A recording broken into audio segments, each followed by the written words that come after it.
Araw-araw, isang grupo ng mga batang Aita ang naglalaro ng football sa kabundukan ng Porac, Pampanga.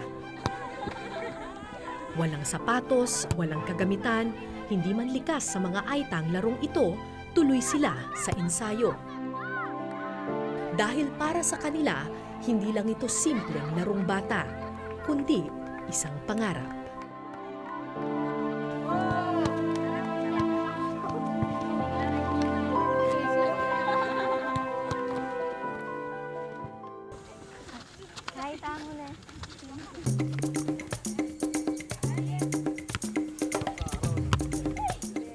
Sila ang women's team ng Porac Football Club, isang grupo na nagsimula sa katuwaan na uwi sa seryosong pakikipaglaban. Parang aksidente sa akin. Okay. I grew up playing basketball, and then I was hoping my kids would become basketball players, pero they fell in love with soccer. And so when this field here was open, so they just started playing, and then ang mga kaibigan nila na sumama, and then sumama hanggang marami na.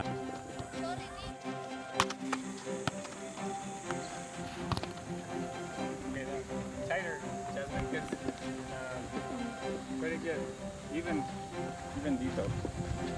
Para wala siyang idea na mag-shoot. 8 taon nang naninirahan sa komunidad ng mga Aita sa Pampanga si Roger Stone, isang Amerikanong misyonero. Misyon niya, tulungan ng mga Aita sa pagsasali ng Biblia sa kanilang sariling wika. Now si Jasmine ang last man. So Aminado si Coach Roger na hindi siya professional football player, pero ito ang nakita niyang paraan para magkaroon ng mga kalaro at tuluyang mapalapit ang kanyang pamilya sa mga batang Aita. ang nakita ko, they're faster, they're quicker, which gives and their foot coordination is really natural, already there. They already have foot-eye coordination, which is malaking tulong sa soccer. Ang kulang lang siguro yung coaching nila. Ako yun. So I think kung they had better coaching, they could possibly mag-dominate sa yung mga players dito.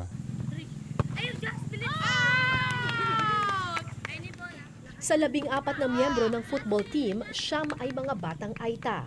Isa sa kanila, si Bimiana Capuno, ang goalkeeper at pinakamaliit pero pinaka-agresibong miyembro ng Porac Football Club.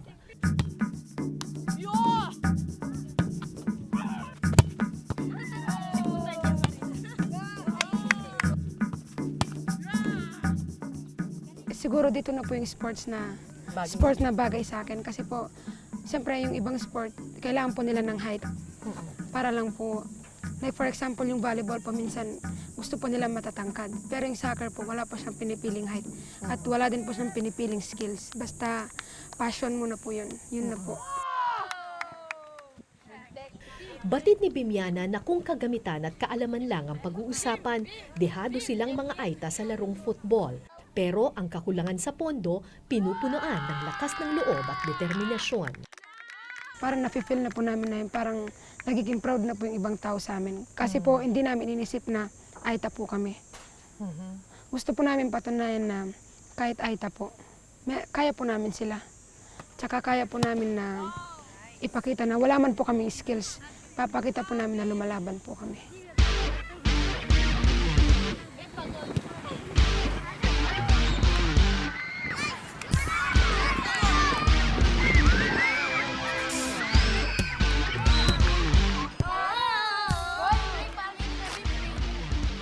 Lakas ng loob rin ang baon nila nang sumali sila sa isang football festival kinabukasan. Field number 3, next game, field number 3. Tarlaqueño FCA versus Porac FC. Team, okay, 1, 2, 3.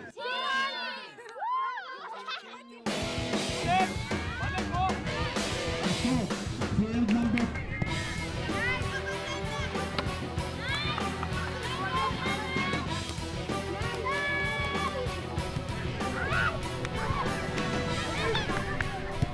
Bagito man ang grupo, buong tapang nilang kinalaban ng ibang football teams mula sa Maynila at Central Luzon.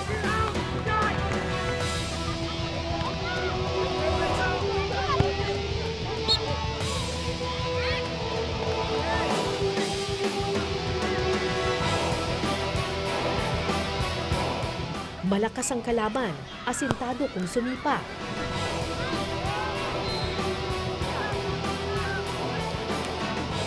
Pero bawat bola, pilit na sinalag ni Bimiana. Gaano man siya kaliit kumpara sa iba.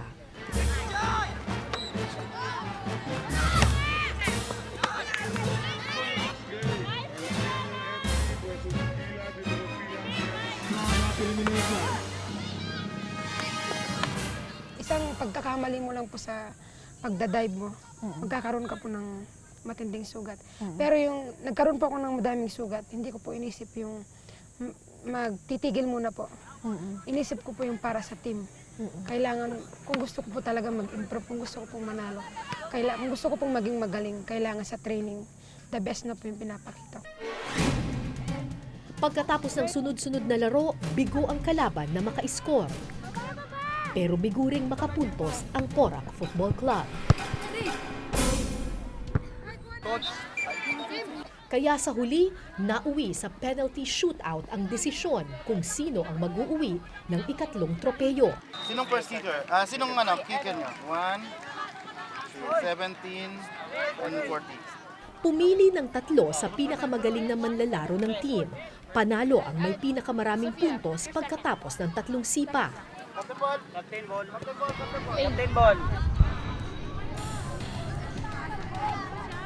First kicker niya. Unang sumipa ang kalaban.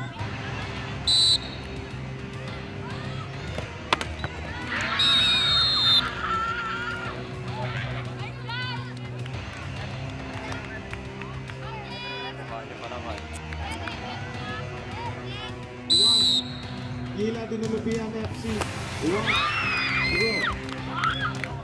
Minalas naman ang unang sipa ng team ni Bimiana.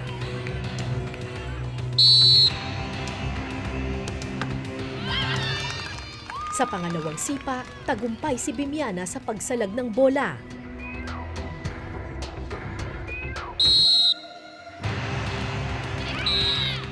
Pero hindi rin nakapuntos ang kanyang mga kakampi. 1-0 na ang score.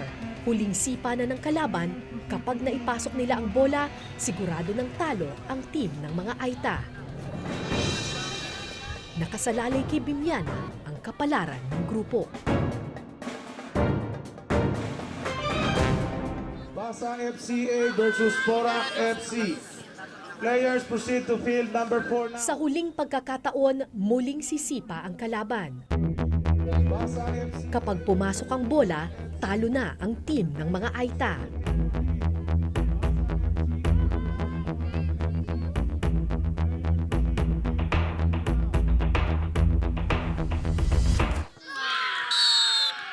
Sa score na 2-0, natalo ang Porac Football Club sa penalty shootout.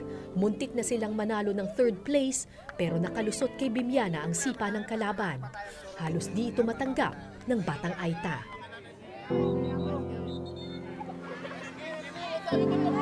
Porac FC.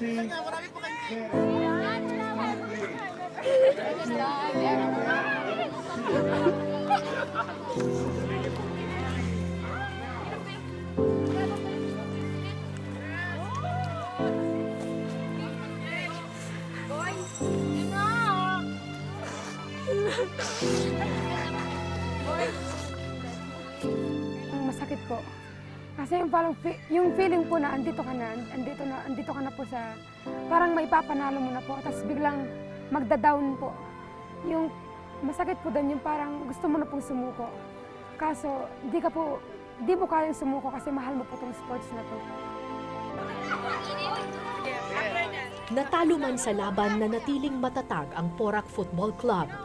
Hindi nagpatalo sa lungkot at kumuha ng lakas sa isa't isa.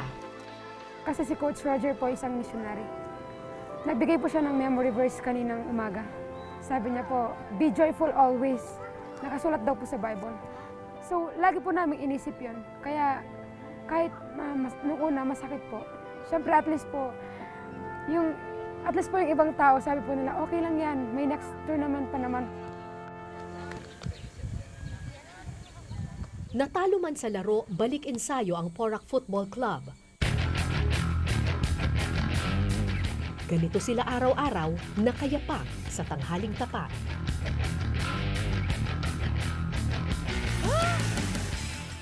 So kung mapapansin nyo, yung mga bata, nagpa-practice sila, nagtitraining sila ng nakayapak. Coach, ganun po ba talaga na talagang barefoot sila? Bakit po? Wala ba silang shoes? Just because that's how we started. I mean, ngayon may mga shoes, but we don't use it because we don't use it all the time because they're mas nasanay to not use shoes. Also, it seems like parang less injuries if you don't use zapatos all the time. Plus, the shoes will last longer too. So usually once or twice a week. Dahil karamihan sa mga miyembro ng Porac Football Club ay pawang mga Aita, wala silang sapat na pondo pambili ng soccer shoes. Kung meron man, donasyon lang ng mga kaibigan ni Coach Roger. Yung una po talaga ayaw ko po maging goalkeeper. Kasi po, nung solid po talaga sa mukha, natamaan po ako. Tapos nagkaroon po ako ng galos, nagkaroon po ako ng peklat sa mga legs. Kasi po yun nga po, dahil wala po kaming kagamitan. Siguro ibang tinuro ni Coach Roy. Kaya po, yung mga kaibigan po ni Coach, yung mga missionary din po, nagbigay po sila ng tulong na sapatos. Kaso nga lang po, ngayon po, nagtitraining po kami nakayapak pa din po. Dahil? Parang po, ayaw po namin, yung mga sapatos po kasi nasisira. Ayaw po namin na masira po yun. Kaya dinireserve po namin yun pagdating ng tournament. Bukod sa lumang sapatos, problema rin nila ang mga lumang bola at kagamitan. Dati, ano ba yung bolang ginagamit nyo? Isa lang po. Isa lang bola. Oo. Tapos, ano bang problema dun sa bolang yun? Yung pong hindi na tumatalbog, nahihirapan na po kami. Di gaya ng ibang football team na kumpleto sa protective gear at equipment, walang sapat na kagamitan ng mga batang Aita. Pero sa kabila nito, pursigido ang bawat isa na lumaban at magtagumpay.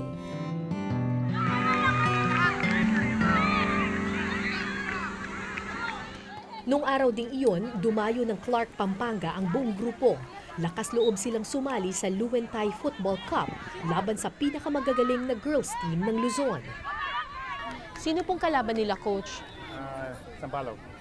So, yung kalaban ng mga bata ay mga taga Maynila. So, mukhang mas malalaki kaysa sa kanila.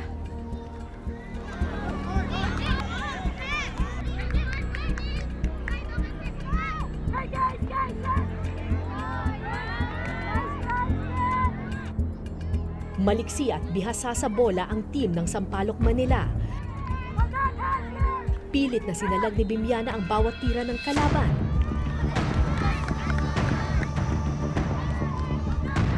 Go, go, go! Go! Go, Kim!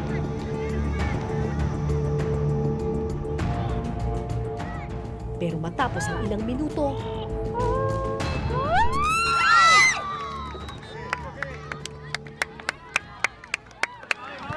Nakascore yung kalaban. pinilit ng mga bata na agawin ang bola sa kalaban. Pero sadyang malaki at malakas ang kanilang katunggali, hindi kinaya ng mga manlalarong Aita ang mga batang Maynila.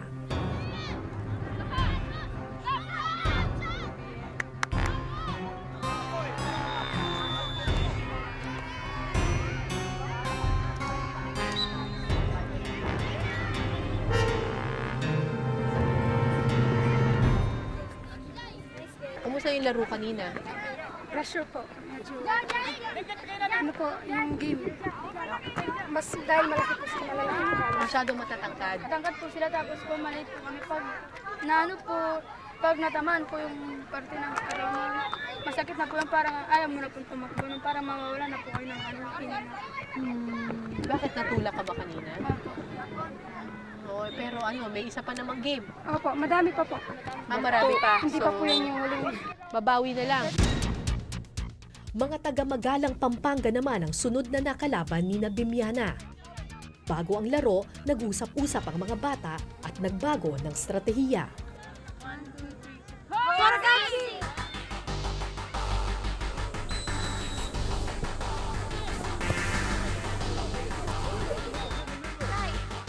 Agresibo hindi lang ang mga player ng kalaban, Hey, man-to-man defense! Hindi yung sarap sa tao, wag sa bola! kundi pati ang kanilang coach na babae, seryosong manalo sa labang ito. Habang ang coach ng mga Aita na si Coach Roger, tahimik lang na ginagabayan ang kanyang team mula sa gilid. Well, my approach is I don't scold players. I try to keep it positive and emphasize the good, and then just try to encourage that next time we can do better. Kumpara sa naunang laro, mas mataas ang tensyon sa labang ito. Parehong agresibo ang dalawang team. Kasi minsan maganda yung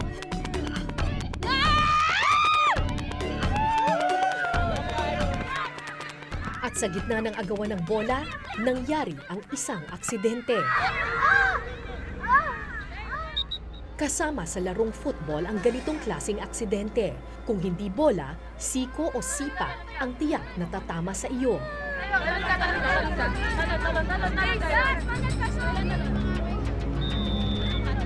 Pag umiyak ka, lalo ka mahirapan. Sinalag ni Bimiana ang bawat tira ng kalaban, habang nagpatuloy naman sa pagsipa ang kanyang mga kasamahan.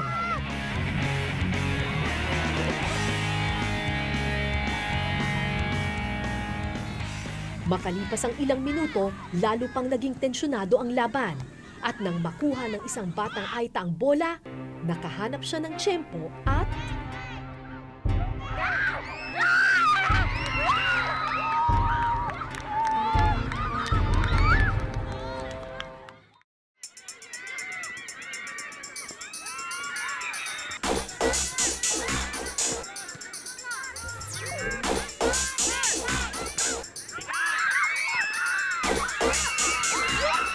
tagumpay na naipasok ni Casey ang bola. Ito ang unang beses na naka-score ang kanilang kupunan. Sabi ko sa isang, baka magul ko na to. Yan. Tapos yung kinik ko na po. Tapos hindi po nakuha ng keeper, masaya po ako. Tapos pati po si coach masaya. Dahil sa tagumpay ni Casey, lalong lumakas ang loob ng mga batang Aita.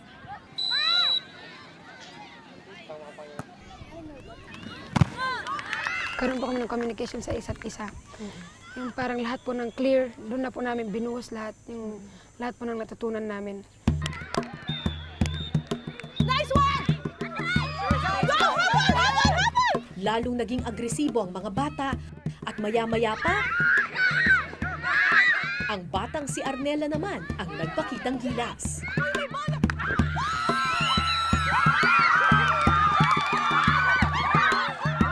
Naisip ko lang po na ito na yung chance, yung pagkakataon na magkaroon ng goal sa team ng mga babae.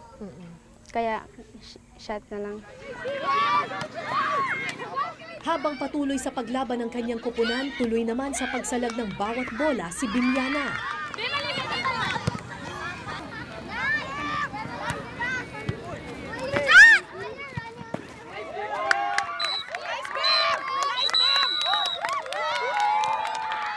Nang matapos ang laro, panalo ang football club ng Porac 2-0. Pero hindi pa man nakakapagpahinga ang grupo, tinawag na agad sila ng referee.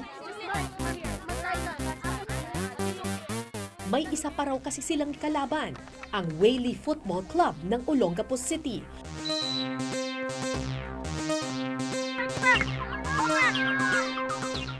Ang Whaley Football Club ng Olongapo ang isa sa pinakamagaling na women's junior football team sa Pilipinas. Ilang beses na silang nanalo sa mga kompetisyon sa loob at labas ng bansa.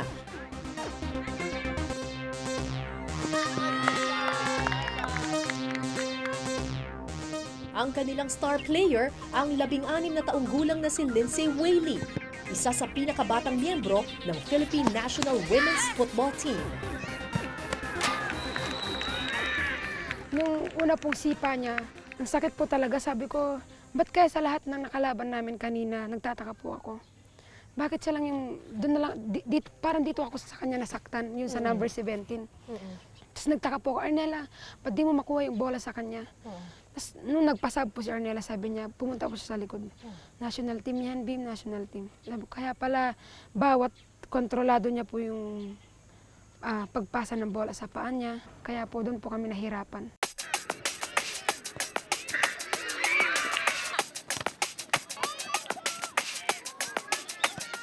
Sunod-sunod ang ginawang goal ng koponan mula sa Olongapo. Tinambakan nila ang Porac Football Club.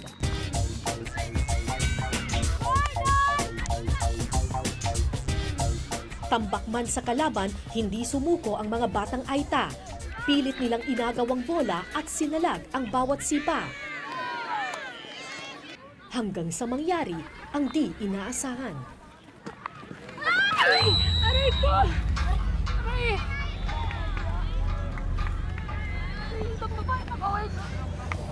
Bingay!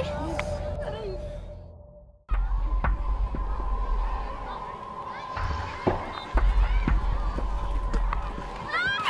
Aray ko!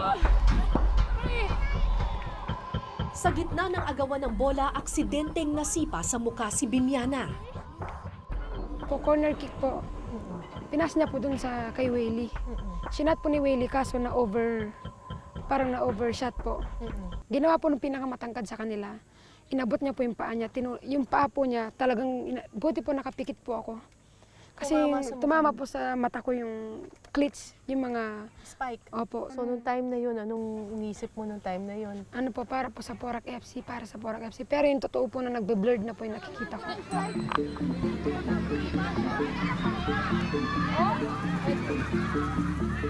Ang problema, walang ibang kapalit na goalkeeper ang kanilang team.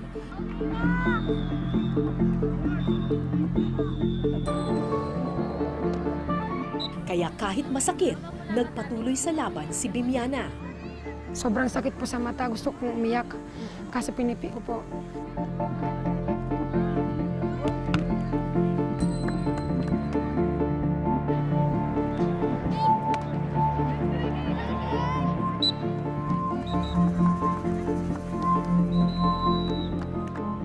Pero anumang pagpupursigi ng bata, sa huli, nanaig pa rin ang kakayahan at karanasan ng tanyag ng Wayley Football Team.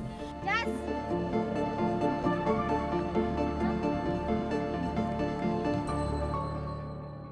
Pero pila ng oras, tatay mo.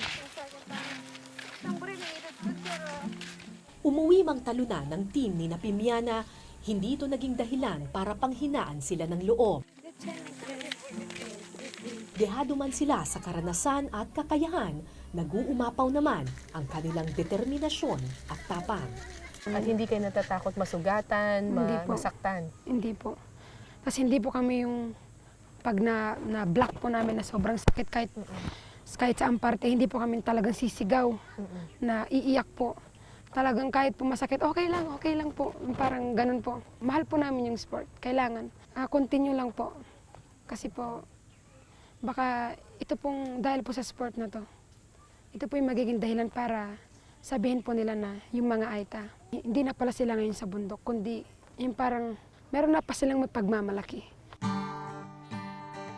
Batid nilang mahaba pa ang kanilang lalakbayin para marating ang pangarap na tagumpay. Pero hanggat may apoy ng pangarap sa kanilang mga puso, patutunayan nilang may panalo sa gitna ng pagkatalo. Kahit na kami ay nasasaktan, kami pa rin ay lumalaban.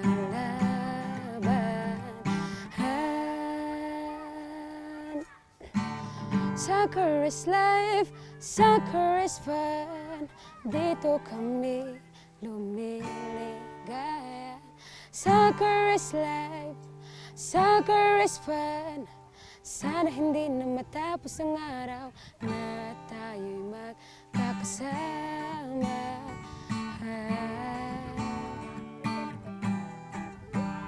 Sana hindi na matapos ang oras na tayo'y magkakasama. Ako po si Cara David at ito po ang Eyewitness. Soccer is life, soccer is fun, dito kami lumiligaya. Soccer is life, soccer is fun. Sana hindi na matapos ang araw na tayo'y magkakasama. Kanta rin kayo. Gayasan. Ang waringan. Soccer is life, soccer is fun. Sana hindi na matapos ang oras na tayo'y magkakasama. Maraming salamat sa pagtutok ninyo sa Eyewitness mga kapuso. Anong masasabi ninyo sa dokumentaryong ito? I-comment nyo na yan. Tapos mag-subscribe na rin kayo sa GMA Public Affairs YouTube channel.